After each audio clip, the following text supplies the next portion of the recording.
Hey guys, welcome back to another video. So for today's video, I already have my sketch done. If you want to make this sketch, you can take a screenshot right now. This is the close-up and it's actually from a reference picture that I chose, and it's an Italian street view.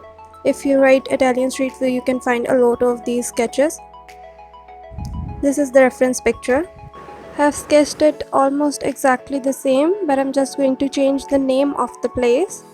And for the pointer part, I'm going to leave the plants for the pointer, and also I'm going to paint it at the very last.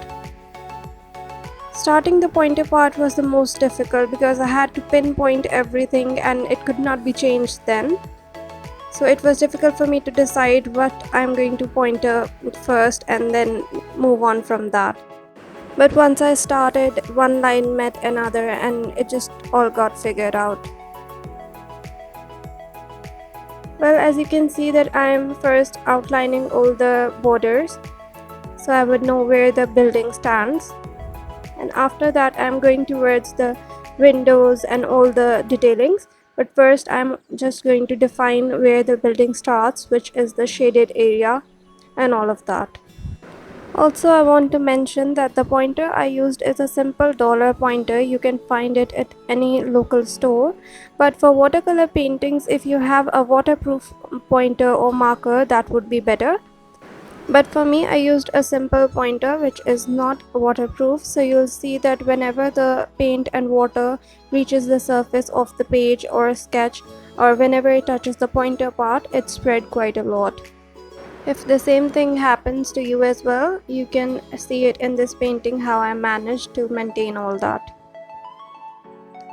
For now, I'm just giving the details to the paintings and everything. Also, if you're curious about how I made this sketch, you can just follow all these pointer paths and you can make it very easily as well. So while I'm marking all these details, I want to ask that have you guys ever made a painting like this one? Because I have not, and it was my first time, so I'm quite satisfied with how this turned out. And I thought I couldn't make this sketch, and I think it turned out pretty good. Especially after pointer, it looks so pretty and defined. Since I knew how the pointer is spread because of this painting, I tried another painting while not pointering it first. But it was not as good as this one because I didn't know where the details were going to be and everything. So I always suggest that try to pointer it out first and then paint it. The paint can always make it better if you have the details pointed out. All of this sketch was a very new experience for me since I was making it for the very first time and then painting it as well. But the most difficult part that I found was making these chairs and tables. Since they were so close to the image, like how I have made the image, they were very close. So I didn't know the size that I was going to make it. And it was just a disaster. I had to erase it a million times. Also, I'm showing quite a lot of paintbrushes here that I thought I was going to use, but I only ended up using two paintbrushes. One is a bigger round brush and second is the smaller one for details, and I will show both of the brushes after the painting. For the first layer, I've made very light color and you can see that the pointer is spreading out a lot, but it's okay since I've kept it in the places where the shadows are going to be. Also, if your pointer is spreading, keep it at a place where your shadows are, so it will darken out anyways. So I have made very warm tone because I'm going to use all the warm tones in this picture, whether it's a light color or dark, it's going to be in the warmer tone.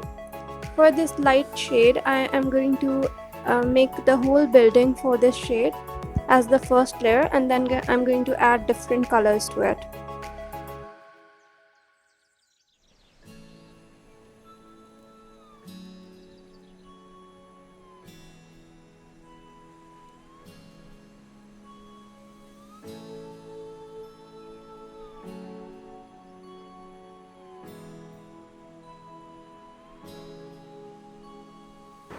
So once the base layer is done with the lighter shade, I'm adding a slightly darker shade to some of the areas. And since I'm following a reference picture, I am going to make a darker reddish maroonish tone for the quite low shadowed areas and for the right side of the building as well.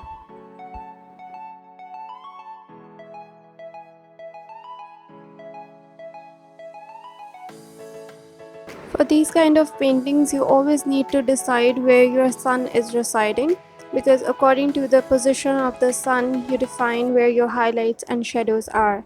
But since I'm following a reference image, I know that the sun is from the left side because the building is situated that way, and also the shadows are at the right side as well. So wherever the shadows are, make it in a darker tone and then add lighter tones to the middle areas. For this shed, it was quite easy to make because I just added red color with negative painting where I left white marks for the highlights. Then you'll see that at some of the places I made some bricks as well, and then I'm going to pointer it later so you'll see the actual effect of it. For the pavement, it is also in a warmer tone and it's almost the same color as I used for the second layer, but a little darker than that.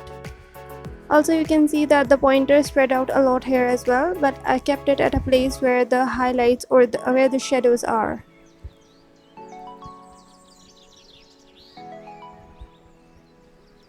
You can try to avoid the pointer, but since it's a watercolor painting, it just goes there anyways.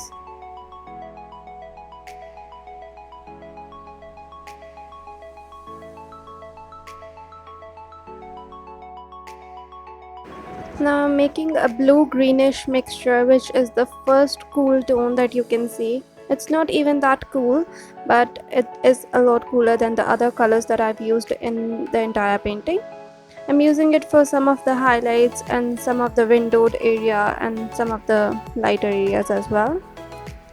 For the banner, I'm using the same color that I used as the base layer, and I'm adding some highlights and shadows here and there. For the windows, I wanted to go with the negative painting as well, but after I had made all these windows, I realized that sun was from the other side and I had to give the highlights to the lower part, so I just added a darker shade to the upper parts later.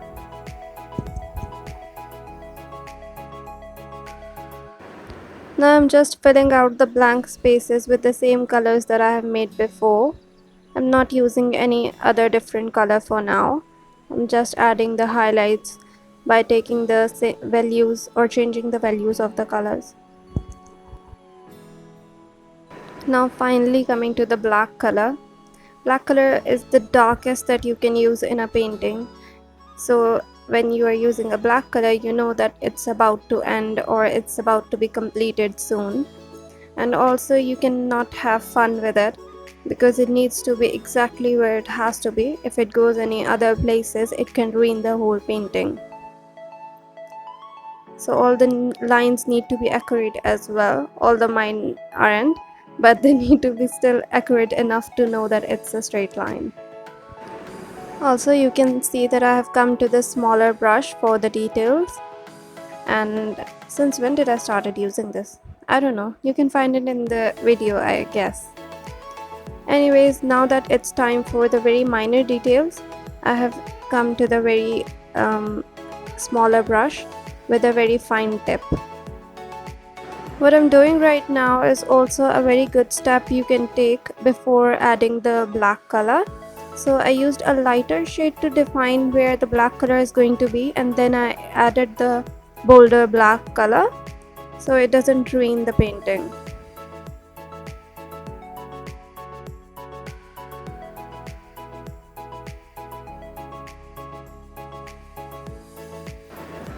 Here you can see that since I have a smaller tip brush, the bricks are more prominent than when I did it before. But either ways, if you pointer it, it's going to look defined. Now since I have a darker color made, I am just adding some shadows before it dries out. I just have this habit that whenever I have a color made, I use it to its fullest. Like if I have a lighter shade, I would use it for the first layering and lighter areas, and if I have a darker shade, I would use it for the shadows. Even if I have to use a darker color on top, I would use it for the marking. It's just a way to not let the color waste. And I guess most of the people also want to not waste any of the paints, so it's a good technique. Here you'll see that while painting the tables, the black color, I guess the paintbrush had a lot of color on it, so it spread quite a lot on the tables. So I'm going to make that part into a shadowed area and then add highlights to it. For now I'm just adding some shadows of the building because that is very necessary as well for it to look realistic. Add shadows to these pebbles as well. Pebbles or stone, I guess it's a stone pavement or a stone road, I don't know, something like that. Anyways, I'm just filling out the blank spaces now where I want the darker shades and the lighter shades. And now at the very last, or the second last, you can say that I'm coming towards the plant areas, and I'm not going to define the boundary of it, I'm just going to give it a greenish and then a blackish touch to it. So it gives a plant effect, but it's still a loose painting, so you do not know where the exact boundary is. Whereas at the plant that is at the very front, I'm defining it very prominently, and I'm also going to add more colors to it, especially for shadows, so for it to define all the leaves.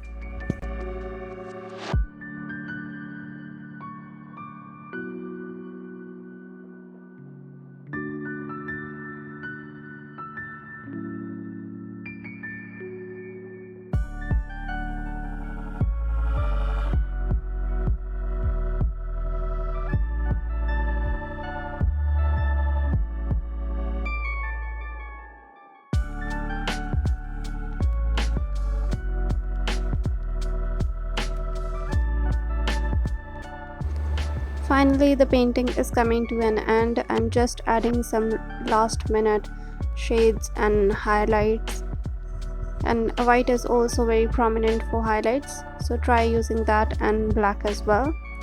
Don't be afraid of the bold color that it gives, but actually it gives the main effect. Now for the name of the shop, I decided to call it M2Y Journal, which is the name of our channel as well. And finally the painting is done, and these were the two brushes that I used for this entire painting. Now I'm just masking off the sides. Since the next page is for all the journaling and scrap journal stuff, I do not want to add too much talking to it, so I'm just going to leave it as it is without me talking this much. I hope you guys liked the video. Don't forget to hit the like button if you enjoyed and subscribe to our channel. And thank you for watching.